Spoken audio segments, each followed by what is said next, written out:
নিয়োগ পদ্ধতিতে স্বচ্ছতা আনতে পরীক্ষার্থীদের ওয়েমার শিটের কার্বন কপি দেওয়া, মৌখিক পরীক্ষায় নম্বর কমানোর মতো বড় পদক্ষেপের ভাবনার কথা জানিয়েছেন মুখ্যমন্ত্রী শুভেন্দু অধিকারী। আর তারপরই স্বচ্ছ নিয়োগে আসার আলো দেখছেন যোগ্য চাকরিহারা থেকে বঞ্চিত চাকরি প্রার্থীরা। It's a very bad practice. Malified intention, nepotism, corruption will move a fresh recruitment policy in next budget session of our assembly. ক্ষমতায় এসেই দুর্নীতিমুক্ত নিয়োগ নিয়ে লাগাতার বার্তা দিচ্ছেন মুখ্যমন্ত্রী শুভেন্দু অধিকারী। এক ধাপ এগিয়ে শনিবার নিয়োগ পদ্ধতিতে স্বচ্ছতা আনতে পরীক্ষার্থীদের ওয়েমার শিটের কার্বন কপি দেওয়া, মৌখিক পরীক্ষায় নম্বর কমানোর মতো বড় পদক্ষেপের ভাবনার কথা জানিয়েছেন তিনি। এরপরে আশার আলো দেখছেন যোগ্য চাকরিহারা থেকে বঞ্চিত চাকরি প্রার্থীরা। যত রকমের কঠিন এবং শক্তপোক্ত নিয়ম লাগু করা হবে সেটা আমাদের পক্ষে সবসময় সাধুবাদ থাকবে, কারণ আমরা এইগুলো ডাইরেক্টলি এফেক্টেড হয়েছি। আরও কয়েকটা জিনিস হওয়া উচিত, সেটা হচ্ছে চাকরির পরীক্ষাতে কোনো ক্যান্ডিডেটের নামই শো করা উচিত নয়। সেখানে নাম এবং রোল নাম্বার এবং রেজিস্ট্রেশন থাকবে, তার উপরে মানে শুধুমাত্র সেই নাম্বারটা থাকবে। কে ব্যক্তি পরীক্ষা দিচ্ছে এটাও যেন না জানতে পারা যায়, তাহলে আমার মনে হয় আরও ভালো হবে। যারা নিজের যোগ্যতায় চাকরির পরীক্ষায় বসেন তাদের ক্ষেত্রে এই ধরনের একটা পদক্ষেপ অবশ্যই সাধুবাদযোগ্য। ওয়েমার শিট ট্যাম্পারিং তো 2016 এসএলএসটি দুর্নীতির মূল বিষয় ছিল। 17 রকমের দুর্নীতির মধ্যে ওয়েমার শিটটা ছিল মূল বিষয়ে। তো এই ধরনের ওয়েমার ট্যাম্পারিং আমরা দেখেছি গত এসএলএসটি পরীক্ষায়, যার কারণে কিন্তু আমরা বঞ্চিত থেকে গেছি আজও।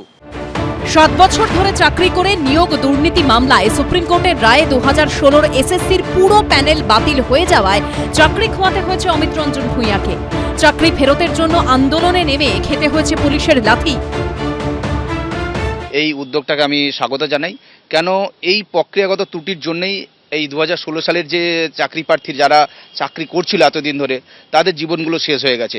তাদের হাতে কার্বন কপি কিন্তু পূর্বতন সরকার দেয়নি। নতুন যে সরকার পশ্চিমবাংলা এসছে মানুষের সমর্থন নিয়ে, তারা যে এই উদ্যোগ নিচ্ছে পরীক্ষা ব্যবস্থাটাকে স্বচ্ছ এবং সুষ্ঠু এবং আরও ট্রান্সপারেন্সি আনার জন্য, এই প্রক্রিয়াকে আমরা সাধুবাদ জানাই।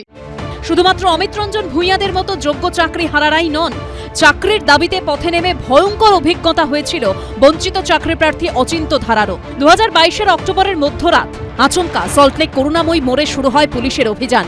2014 টেট উত্তীর্ণ প্রার্থীদের আন্দোলনস্থল থেকে টেনে হিঁচড়ে গাড়িতে তুলতে শুরু করে পুলিশ।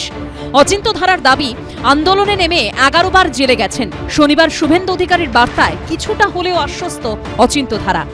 বাংলা যেভাবে গলা পর্যন্ত দুর্নীতি ডুবে গেছিল, এই অভিশাপ থেকে মুক্ত করতে কিছু বড় সিদ্ধান্তের প্রয়োজন ছিল। তো এটা অবশ্যই সাধুবাদ জানাচ্ছি। এক কথায় যদি বলা যায়, একটি শুভ দিশা, একটা আলোর দিশা, এবং কার্যক্ষেত্রে এই সম্পূর্ণ জিনিসটাকে সঠিকভাবে একটা রূপায়ণ করার প্রয়োজন। মৌখিক পরীক্ষার অডিও ভিজুয়াল ডকুমেন্টেশনের দাবি জানিয়েছেন 2016 এসএলএসটি বঞ্চিত চাকরি প্রার্থী দেবযানী মণ্ডল। অ্যাকচুয়ালি আমরা দেখেছি যে ইন্টারভিউ নাম্বারটা কিছুটা মনজাই মতো দেওয়া হয়। দেখা যায় খুব ভালো ইন্টারভিউ হয়েছে, কিন্তু ইন্টারভিউ নাম্বারটা সে সঠিক পায়নি। তো যখন চ্যালেঞ্জ করতে যাওয়া হয় তার তো কোনো ডকুমেন্টারি প্রুফ পাওয়া যায় না, তখন সমস্যা হয়ে যায়। তো ইন্টারভিউর ক্ষেত্রে যদি কোনো ডকুমেন্টারি প্রুফ মানে ভিডিও রেকর্ডিং থাকে তাহলে মনে হয় খুবই ভালো হয়। প্রচুর পরিমাণে দুর্নীতির কারণে আমরা বঞ্চিত হয়েছি। প্রায় 17 রকমের দুর্নীতি আমাদের সাথে করা হয়েছিল এবং প্রাক্তন শিক্ষামন্ত্রী সেই দুর্নীতির সাথে জড়িত ছিলেন। 10টা বছর আমাদের জীবনটা নষ্ট হয়ে গেছে। আমরা শুধু চাই যে বর্তমান মুখ্যমন্ত্রী যেটা আজকে অ্যানাউন্স করেছেন, মানে এটা যদি সত্যি পালন হয় তাহলে এর থেকে বড় খুশি মানে আমরা কেন, আমাদের পরবর্তী প্রজন্মের কাছেও কিন্তু একটা ভূমিতে থেকে স্বর্গ পাওয়ার মতো হবে। মন্ত্রিসভার প্রথম বৈঠকেই সরকারি চাকরির আবেদনের বয়সের ঊর্ধ্বসীমা 5 বছর বৃদ্ধি করার ঘোষণা করেছিলেন শুভেন্দু অধিকারী। দ্বিতীয় বৈঠকে 7ম বেতন কমিশন গঠনে সবুজ সংকেত দিয়েছে রাজ্য মন্ত্রিসভা। আর শনিবার দুর্নীতিমুক্ত নিয়োগে আগামী বাজেট অধিবেশনে নতুন বিধি আনার কথা জানালেন মুখ্যমন্ত্রী। উজ্জ্বল মুখোপাধ্যায়, ঐশী মুখোপাধ্যায় ও অরিত্রিক ভট্টাচার্যর রিপোর্ট, এবিপি আনন্দ। এবিপি আনন্দ, এগিয়ে থাকে, এগিয়ে রাখে।